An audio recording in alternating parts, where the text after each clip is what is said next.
Recently, some of the most powerful people in technology have started talking about something that sounds like it belongs in a science fiction novel. Data centers in space. Data centers in space. AI, solar-powered AI data centers in space. They're all talking about orbital data centers. And it's not just words. In the last few months alone, Google has announced Project Suncatcher, a long-term plan to put terawatts of compute into orbit. StarCloud, an NVIDIA-backed startup, has launched a satellite equipped with a H100 and trained a language model in space.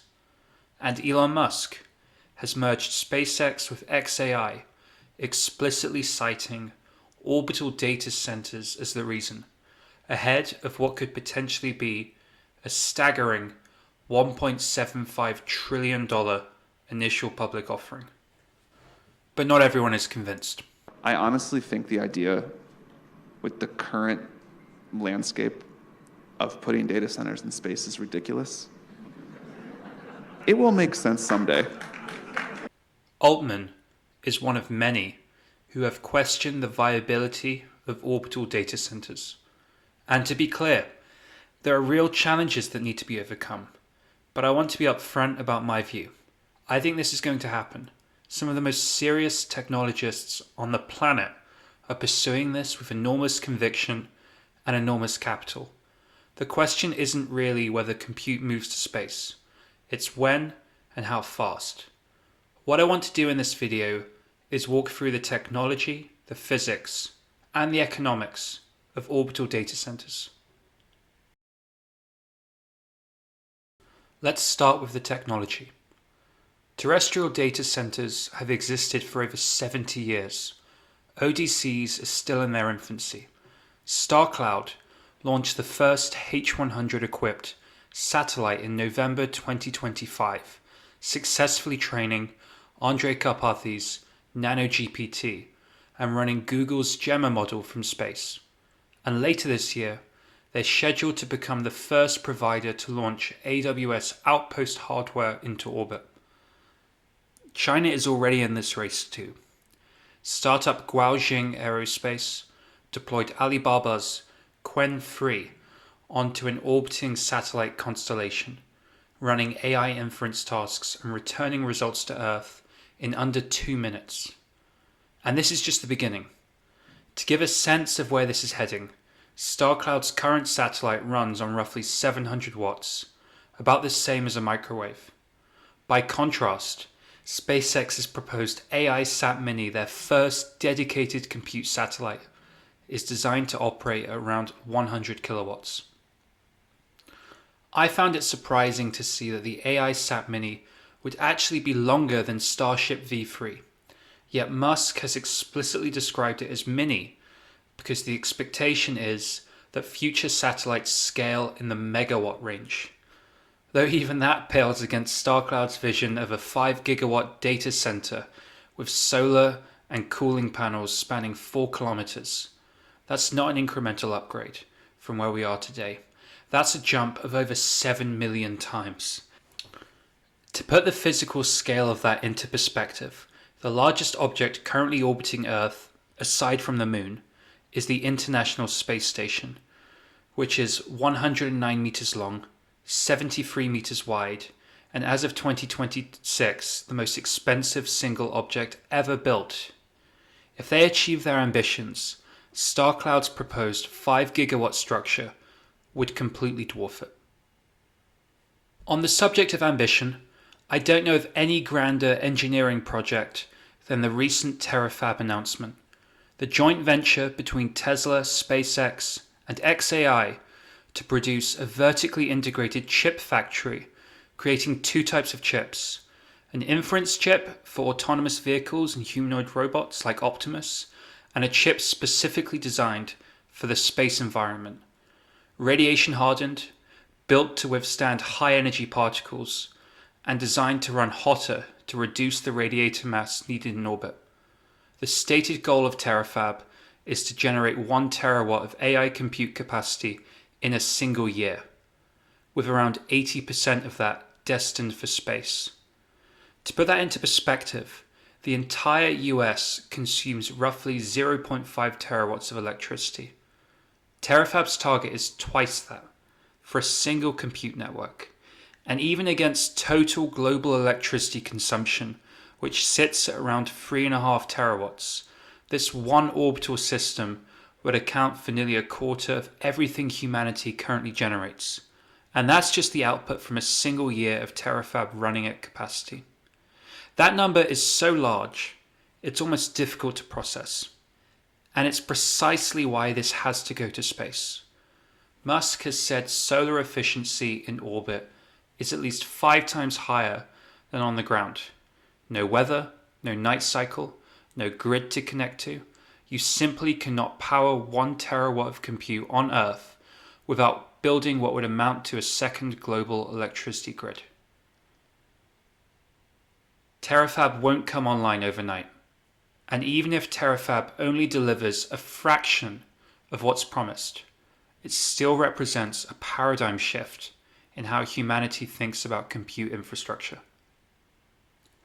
From a technology perspective, there are really 3 problems to solve: building the data centers, getting them into orbit, and then keeping them running once they're up there. And none of them are simple. Let's break them down. So what does building an ODC actually look like? The most practical approach, and the one that seems to be gaining the most traction, is a constellation. Instead of one massive structure, you distribute the compute across hundreds or thousands of smaller satellites, each one a manageable, proven thing to build and launch, all working together as a coherent system. The complexity is different here. You're not solving one enormous assembly problem. You're coordinating a vast network of individual units, but the redundancy you get in return is valuable. If one satellite fails, the system keeps running. And this actually seems to be exactly how Musk is thinking about it. SpaceX has filed an application with the FCC to launch up to 1 million satellites into orbit, explicitly citing orbital data centers as the purpose, claiming they are the most cost and energy efficient way to meet the growing demand for AI compute. 1 million satellites. For context, Starlink currently has around 10,000, 2/3 of the 15,000 active satellites orbiting the Earth today. There's also an interesting networking parallel here. In terrestrial data centers, GPUs are connected to each other via a technology called InfiniBand, an ultra-high speed, low latency interconnect that essentially lets thousands of GPUs act as one giant brain. In a satellite constellation, laser communication between satellites plays a similar role, allowing individual units to pass data between each other at high speed across vast distances. We're already seeing this take shape. Starlink uses laser links between its satellites today. Getting data back down to Earth is a different challenge though. Lasers struggle with atmospheric turbulence and cloud cover, so the final leg to the ground typically relies on radio frequencies, which is part of why Blue Origin's TerraWave exists, a proposed network of over 5,400 optically interconnected satellites targeting data centers and enterprise users, handling both the high-speed inter-satellite laser links and the radio connection back to Earth. Blue Origin has also filed a separate FCC application for Project Sunrise, up to 51,600 satellites dedicated specifically to orbital data centers, communicating almost entirely via lasers and routing data to the ground through TerraWave. It's also not hard to imagine Blue Origin extending its partnership with Amazon, also founded by Bezos, which is both the world's largest cloud computing company and is also rapidly accelerating its satellite constellation launch cadence. Of course, getting hardware off the ground at the scale required brings us to what has historically been the single biggest barrier to anything ambitious in space: cost. SpaceX's Falcon 9 currently gets you to orbit for roughly $2,700 per kilogram, and that's already considered very cheap by historical standards. Starship, when fully operational, could bring that down significantly further. And Google's Project Suncatcher suggests that if launch costs fall below $200 per kilogram by the mid-2030s, operating a space-based data center could become roughly comparable in cost to running a terrestrial one on a per kilowatt hour basis. It won't just be Starship driving launch costs down. Blue Origin's New Glenn is now operational, and Rocket Lab is developing Neutron, a medium-lift, reusable rocket aimed squarely at this kind of commercial constellation market. That said, for satellite constellations specifically, where you're launching thousands of smaller, lighter units rather than one enormous payload, you don't necessarily need heavy lift. What you need is high cadence and low cost per kilogram, which is exactly what the next generation of reusable rockets is promising to deliver. Perhaps the most overlooked technological challenge, though, is maintaining something you can never physically touch. On Earth, data centers fail constantly. Under heavy AI workloads, something like 9% of H100 GPUs fail every single year. On the ground, that's manageable. You send a technician in, they swap the card out in under an hour, and you move on. In orbit, that's not really an option. So you either design for extreme redundancy from the start, accepting that a percentage of your hardware will be offline at any given time, or you find a way to shield the hardware from the environment that's killing it in the first place. Because space is brutal on electronics. High energy particles from the sun punch through semiconductors in ways that simply don't happen on Earth, accelerating failures significantly. The good news is that some progress is being made here. Google's Project Suncatcher actually tested their TPU chips in a proton beam to simulate the radiation environment of low Earth orbit, and the results were surprisingly promising. The chips held up well beyond what was expected. And Terafab's space chips are specifically being designed with this in mind. Radiation hardened from the ground up. But radiation tolerance, redundancy, and the fundamental inability to service hardware in orbit remain real, unsolved challenges that any orbital data center will have to grapple with. Speaking of radiation, one of the most fascinating aspects of the physics of orbital data centers is heat, and specifically how you get rid of it. On Earth, cooling a data center is exceptionally expensive and energy intensive. In space, you can radiate heat directly into the void, and that's another strong argument in favor of ODCs. The physics here are relatively simple. The solar panels absorb the sun's energy, while on the opposite side of the data center, a radiator facing the cold void of space dissipates the heat, and crucially, the hotter you run that radiator, the disproportionately more heat it can shed, to the power of 4. This is what's known as the Stefan-Boltzmann law. And the orbit of the ODC can also be very beneficial here. In a dawn-dusk sun-synchronous orbit, the ODC sits permanently on the boundary between day and night, meaning the solar panels get near constant sunlight, while the radiator always has a clean line of sight to deep space. This is clearly superior to the situation on Earth, where solar panels are only collecting energy during the day, and even then, atmospheric conditions, cloud cover, and the angle of the sun significantly reduce the solar irradiance, the actual power per square meter hitting the panel, compared to what's available in orbit. It's strange to think that there's a lack of space in space, but at least in low Earth orbit, that's increasingly the reality. The more satellites that get put up there, the greater the risk of collisions, and collisions create debris, and debris creates more collisions. This is known as the Kessler effect, a runaway cascade that in the worst case scenario could make certain orbits completely unusable for generations.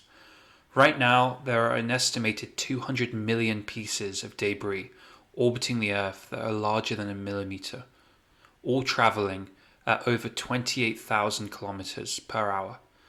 This isn't a hypothetical risk, it's an active one, with SpaceX filing for 1 million satellites, Blue Origin for 51,600, and StarCloud for 88,000, the pressure on orbital space is only going to increase.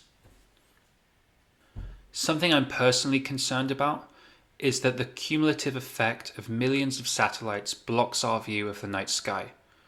Yes, with space telescopes like Hubble and James Webb, we're able to see galaxies and nebula billions of light years away.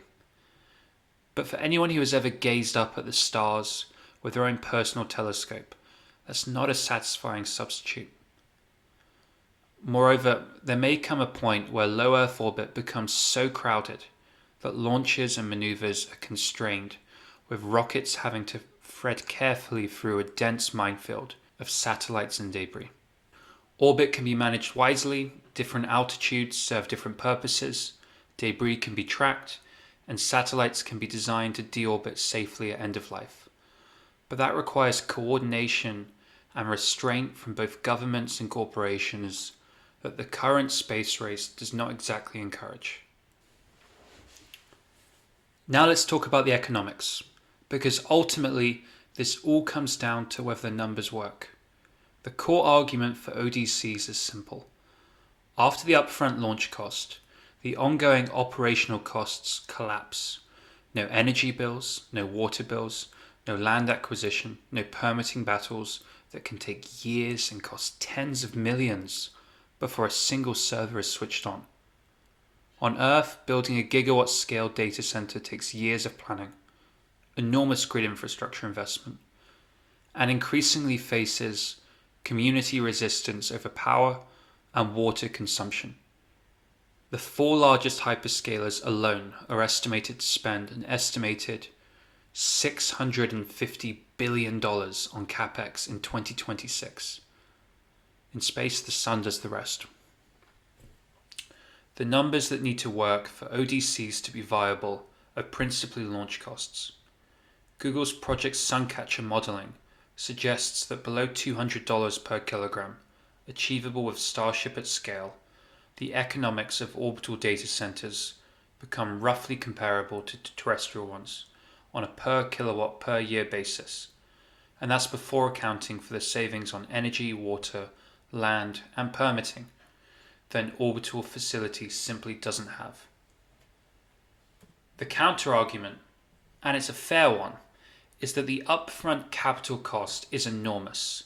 The technology is unproven at scale, and terrestrial data centers have decades of operational maturity behind them.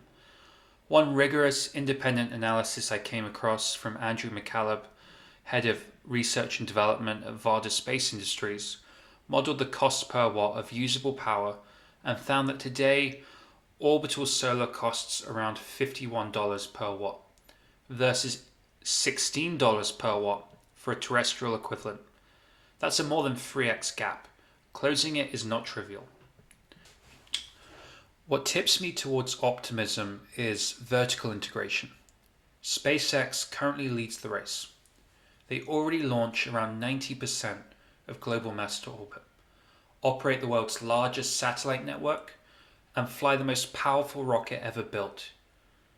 Blue Origin is also formidable, with New Glenn now operational, the unparalleled logistical capability of the world's largest company by revenue, Amazon, behind it, TerraWave in development, and Project Sunrise filed with the FCC.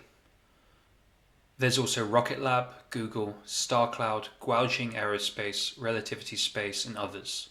The field is broader and more serious than most people realize.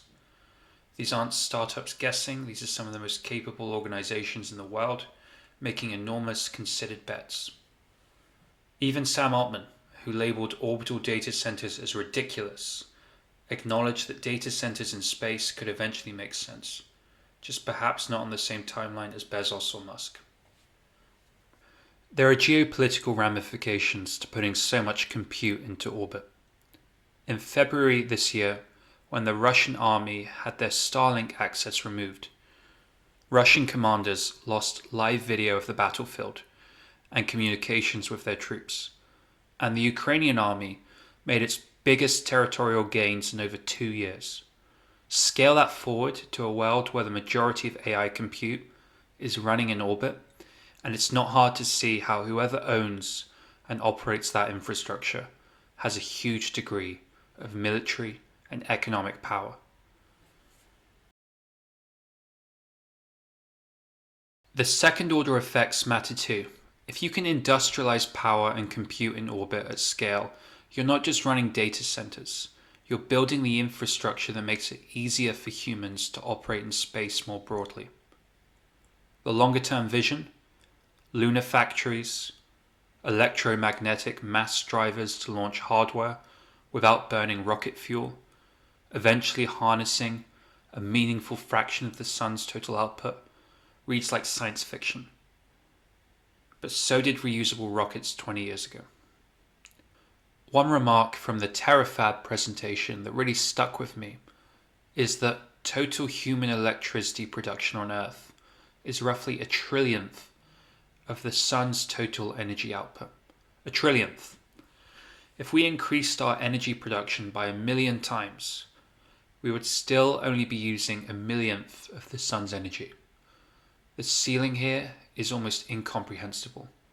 The Kardashev scale, a framework proposed in the 1960s for classifying civilizations by their energy use, puts a civilization that can harness the full power of its star at Type 2. SpaceX's own FCC filing for 1,000,000 satellites explicitly cited this as the direction of travel. I started this video saying I think this is going to happen. Having done the research, I'm more convinced than when I started. There will be data centers on Earth for a long time to come. But I genuinely believe that within a generation, the majority of the world's compute will not be on this planet. And if we do this right, moving industry off Earth, powering it with the sun, preserving this planet as the garden paradise we live on, that's not a loss. My concern is simply that we lose the night sky in the process. Thank you for watching the video. I hope you enjoyed it. I wanted to make this video because the topic of orbital data centers combines two subjects that I'm really interested in: space and AI. I'd love to know what you guys think, so please let me know in the comments. This is the first video that I've done in a while, so it would be great also if you could like and subscribe. I've been thinking about making a video on humanoid robotics, so that's likely coming next. For now though, thank you and goodbye.